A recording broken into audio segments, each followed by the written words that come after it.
last screencast of this chapter to go over the exemplar and what a teacher might be looking at while they were grading. So, this report about the United Kingdom, it's very, very organized, exactly as it's recommended in the instructions in the course content, which is always a good way to make sure you treat it like a checklist and you have all the information. But if you want to be more creative and do it as a website or another type of document, that could work as well.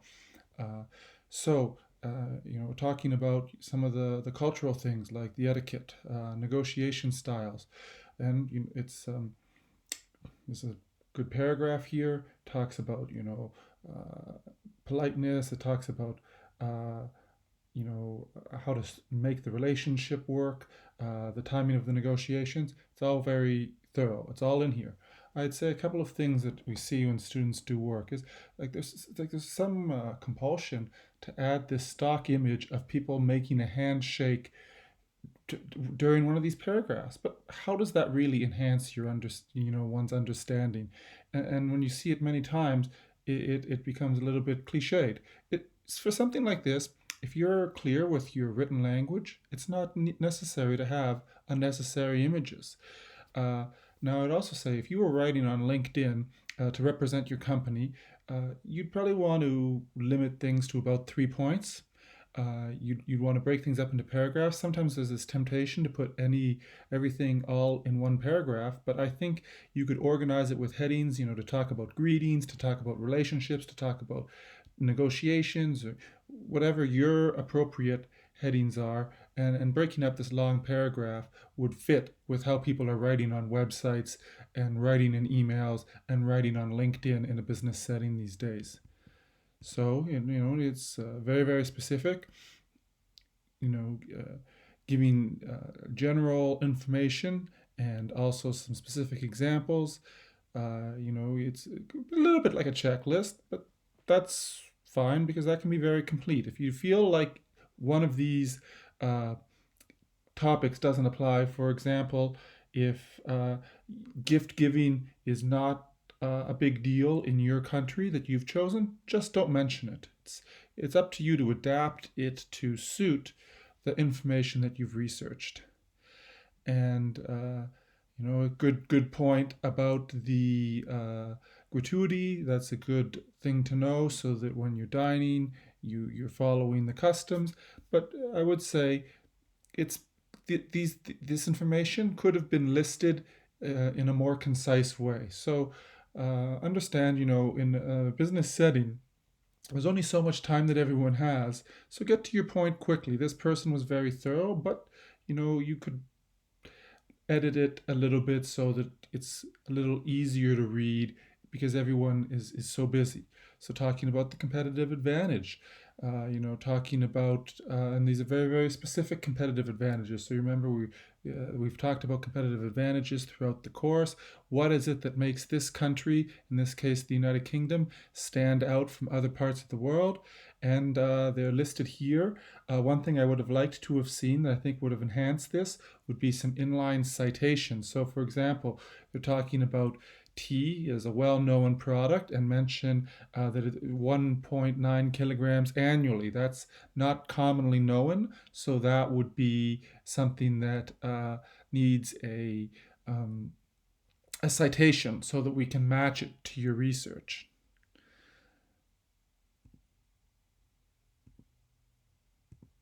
And so if you can see here, there is a section explaining the business implications. And this is an important element in an excellent project because we're really evaluating your critical thinking and your analysis. Those are the key skills that we're looking for in this. So you've put some facts, you've communicated them clearly, but you really want to explain why you picked those facts, what's the relevance. And so, connecting things to Canada and your business is as an important section to have. So I mentioned that it's you don't want to just waste space by having a stock photo or visual aid that is not necessary, but they can also sometimes break up text and display information in a way that it's clear to understand. So uh, when we're talking about things like the UK domestic spending has been increased by 0.4%. As a fact, that's a number that's hard to visualize. What exactly is 0.4%? Is that a lot? Because we know that prices go up every year due to inflation. Is it different than other countries? Is it more than it was the year before? Sometimes a bar chart could put numbers like that in context so you can visually understand it. And when you see the scales of the bar, the person, their mind, it helps them picture how the UK compares to previous years or another country.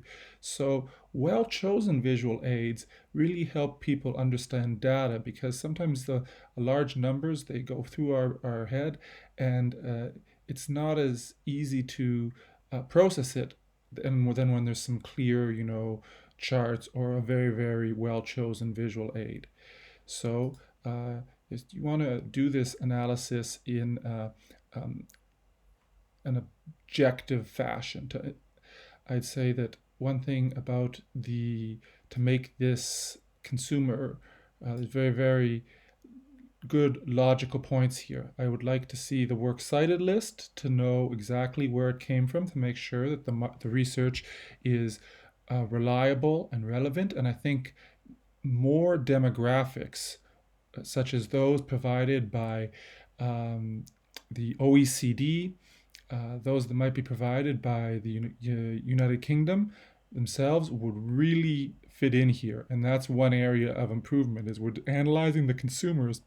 We're not breaking up the demographics in a way where we say, hey, here's the smokes boutonnerie demographic, here's the UK's demographic, and just putting a little bit more fact into our analysis.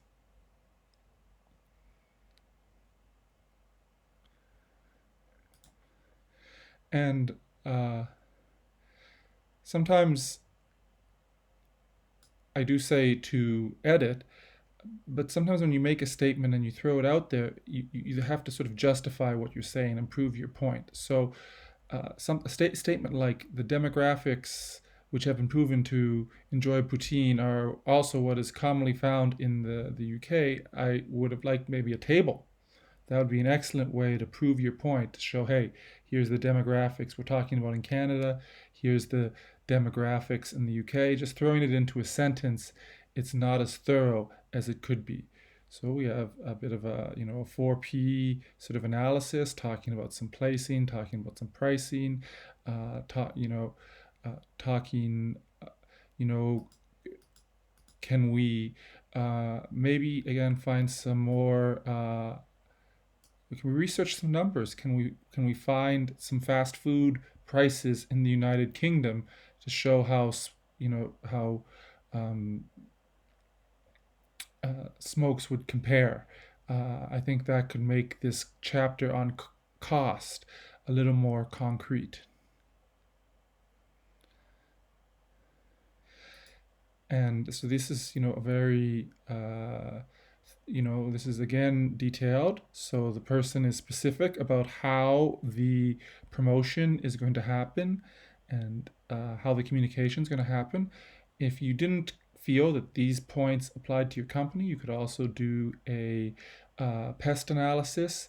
You could talk about whether you'd be using an individualized market strategy or a global marketing strategy. Those are some terms that you could throw in here.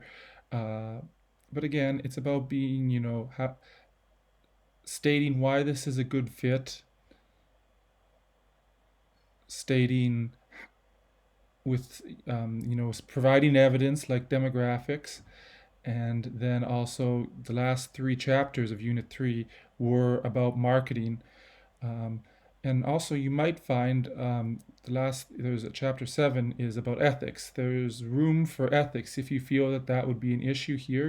I would say ethics geographically, sort of some of the situations between Canada and the UK and a fast food company are not that relevant, but you might be talking about something like manufacturing or sourcing ethical food sources, things like that.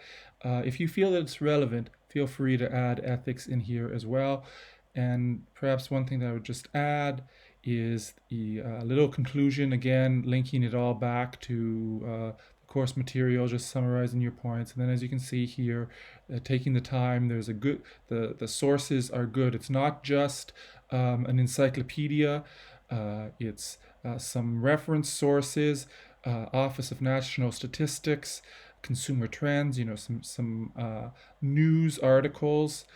So I think it's a good mix of academic resources. So hopefully in your works cited list too, you have a good mix of sources.